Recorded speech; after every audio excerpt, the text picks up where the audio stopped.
Okay, hello. I want to thank you for taking the time to look at my website and to spend a couple minutes watching my video here. And I only want to cover a couple points. I'm going to try not to talk about too many of the things that you may have already read on my website. But I'd like to start out by saying that a couple of the important points that I think I can help with if I do get elected to City Council is making it a more open city and open government, and something that encourages and invites participation by all the residents. And I was at an interview with the Sun Messenger last week, and the president of City Council suggested that it's a very small number of people who feel that it's not an open City Council, and he insists that it is. But I think it really will be an open City Council the day we start recording all City Council meetings and posting the website on the city's website, posting whatever YouTube video or what have you on the city's website, so that people can access it who don't have the time to come up to it.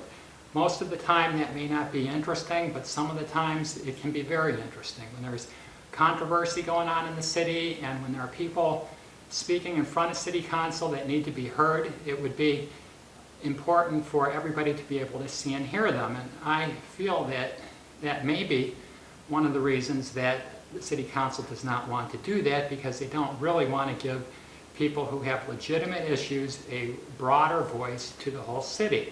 But in my opinion, that means we don't have the kind of open government we should have that's really taking care of the residents' business the way the residents might want it to be done.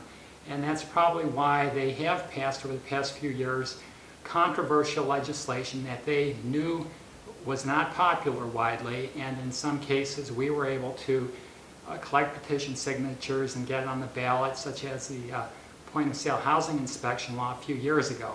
But enough said about that. I am in favor of an open government and an open City Council, and it would not be expensive to, with the technology we have today, to make videos and put them on South Euclid's website, so that we could really truly be an open government that invites participation and awareness by everybody who lives here. I'd like to move on to what I consider a very positive idea that I want to share also, because I've spent the whole summer going door to door collecting petition signatures on many streets in South Euclid, and it was a great experience. I really enjoyed meeting all of the people that I met. I may have met you, and maybe you remember me from that. But anyway, one of the biggest issues that we have in this city is the housing problem. And I learned firsthand by walking by so many houses that were empty and foreclosed on that this is a very real problem, and you hear about it nationally. It's not just our problem, it's a lot of people's problems for a lot of different reasons. But our housing department, I question whether or not they are doing more harm than good, and in fact they do have some efforts that they feel are positive, but I'm not so sure they are. And an example would be they have made some commitments to fixing up a few houses. I think the first one was on Wellington. But we have 400, 500, maybe 600 empty and foreclosed houses in this city. It's a shockingly high number, and they are blighting streets pretty much. It's a disappointing thing to have on people's streets. Knocking them down is something that I find very disturbing when they are homes that really could be restored. And when you knock down a house, you permanently scar a street, you erode the tax base, and you add chores to our city service department that they are unable to keep up with. And for many reasons, I went to a recycling committee meeting a few weeks ago, and they really like to save the environment and recycle and all this, but the destruction of a good residence, I think, is just the opposite of being sensitive to that type of thing as well. And so many of these houses, even though they may need significant repairs, it doesn't justify knocking them down. And I would like to suggest, because for the city to fix up one house a year isn't going to do anything to our problem. The housing department, maybe they are a little too aggressive with housing inspections and putting too many arbitrary burdens on people that make it impossible for them to come into these houses. But what I would like to suggest is that if we could imagine a couple years from now having no problem with foreclosed homes in this city, that would be an amazing thing. And I believe that we could potentially give the incentive to families who want to buy these houses to restore them. We could give them substantial tax incentives that would subsidize the restoration work that they want to do on the homes.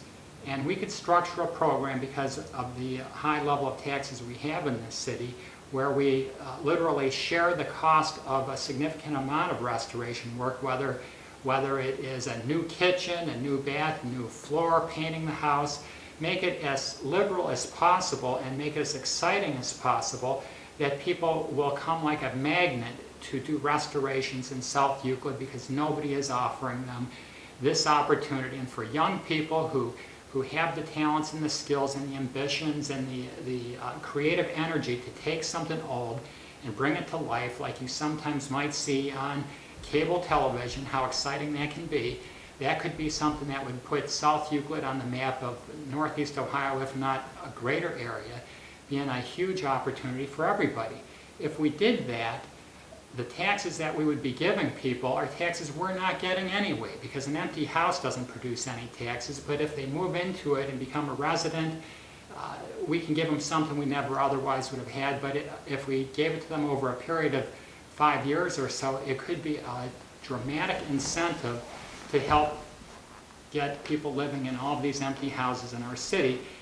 When we do that, the values of everybody's house on every one of these streets and in the whole city are going to go up. And our communities are going to be more vibrant, the streets are going to look better, and I think there is nothing negative about this idea.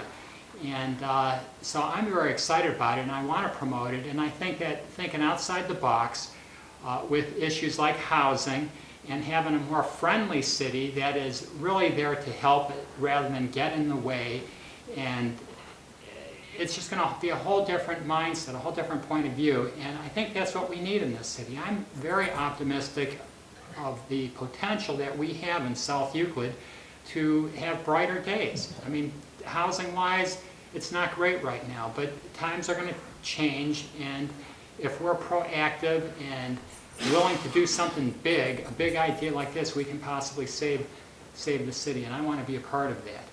And anyway, I want to also thank you for taking the time to listen to me speak, and hope that you like this idea and think that maybe it's worth giving me a chance to be one of the 7 people on City Council. And if you do, anything you want to do to help me would be greatly appreciated. If you want to forward my website to friends, or if you want to take a yard sign or help pass out door hangers, we're going to be doing all of those things. And hopefully I'll have a chance to meet you someday. Be sure and tell me that you saw my video.